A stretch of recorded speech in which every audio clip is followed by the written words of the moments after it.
Kozhikode medical കോളേജിൽ രോഗികളുടെ കൂട്ടിരിപ്പുകാർക്ക് തീരാ ദുരിതം. പകൽ മുഴുവൻ ആശുപത്രി പരിസരത്തിരിക്കുന്ന ഇവർ രാത്രിയിൽ തല ചായ്ക്കാൻ ഒരിടം തേടി അലയേണ്ട അവസ്ഥയിലാണ്. തെരുവുനായ ശല്യം രൂക്ഷമായ പ്രദേശത്ത് ഭീതിയിൽ ഉറങ്ങാൻ പോലും കഴിയാറില്ലെന്ന് കൂട്ടിരിപ്പുകാർ പറയുന്നു.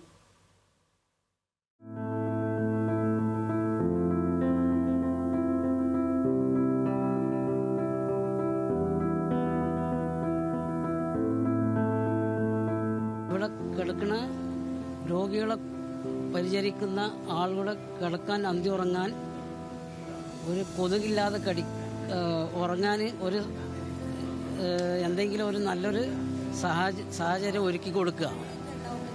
മഴ ഉണ്ടാകുമ്പോൾ മൊത്തത്തിൽ നമ്മൾ എണീറ്റാണ്ട് സൈഡ് കിടക്കലാണ്, അല്ലാതെ വേറെ ഒരു രക്ഷയില്ല. അല്ലാതുണ്ടെങ്കിൽ ഉറങ്ങൂല, അത്രയേ ഉള്ളൂ. രാത്രി 8 മണി കഴിഞ്ഞാൽ മെഡിക്കൽ കോളേജ് മുറ്റം കിടക്കപ്പായകൾ കൊണ്ട് നിറയും.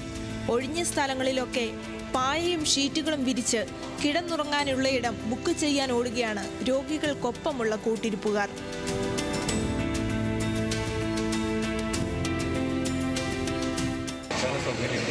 ഇപ്പോൾ നമുക്കാണെങ്കിൽ ഇതാണ് സ്ഥലമുള്ളത്, ഇത്ര സൗകര്യമുള്ളൂ. ഇത് ചില ആൾക്കാർ മഴയുള്ള സമയത്താണെങ്കിൽ നമുക്ക് ചീല് വരുന്നുണ്ട്, വെള്ളം നനയുന്നുണ്ട്.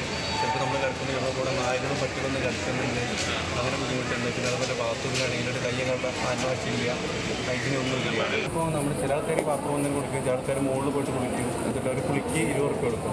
രോഗികൾക്കൊപ്പം വാർഡിൽ ഒരാളെയാണ് കൂട്ടിരിപ്പിനായി അനുവദിക്കുക. ഒപ്പമുള്ള മറ്റുള്ളവരെ ആശുപത്രി പരിഗണിക്കുന്നേയില്ല. വരാന്തയിൽ കിടക്കാമെന്ന് കരുതിയാൽ അതും നടക്കില്ല. അവിടെ മുഴുവൻ രോഗികളാണ്. പിന്നെ പുറത്ത് അരമതിലിലും ഒഴിഞ്ഞ സ്ഥലങ്ങളിലുമൊക്കെ കിടന്ന് നേരം വെളുപ്പിക്കുകയേ രക്ഷയുള്ളൂ. മാലിന്യങ്ങൾ എന്ന് പറഞ്ഞാൽ മഴയത് കഴിഞ്ഞ കുട്ടികൾ വലിയൊരു മെയിനൊരു കാസറ്റിലേക്ക് പോകണം. അവിടെ ഏകദേശം ഒരു പാത്തി വെച്ചാൽ വെള്ളം ഇറങ്ങാൻ മാത്രമേ അത് നേരെ സ്പ്രെഡ് ചെയ്ത് അതിന് മുന്നിൽ കൂടി വന്നിട്ട് അവിടെ ഇരിക്കുന്ന ആളുകൾ നായകളും ആളുകളും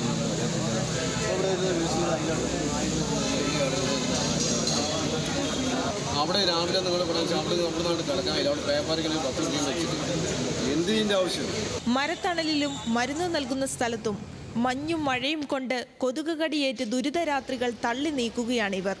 മെഡിക്കൽ കോളേജിന് തൊട്ടടുത്തുള്ള കുട്ടികളുടെയും സ്ത്രീകളുടെയും ആശുപത്രിയിലെത്തുന്ന കൂട്ടിരിപ്പുകാരുടെയും നില ഇതൊക്കെ തന്നെയാണ്. കോഴിക്കോട് മെഡിക്കൽ കോളേജിലെത്തുന്ന കൂട്ടിരിപ്പുകാരുടെ അവസ്ഥയാണിത്. ഓരോ രാത്രിയും ഏറെ ദുരിതങ്ങൾ സഹിച്ചാണ് ഇവർ കടന്നുപോകുന്നത്. രോഗികൾക്കൊപ്പം തന്നെ കൂട്ടിരിപ്പുകാർക്കും സൗകര്യങ്ങൾ ലഭ്യമാക്കേണ്ടതുണ്ട് എന്ന് തെളിയിക്കുന്നതാണ് ഈ ദൃശ്യങ്ങൾ.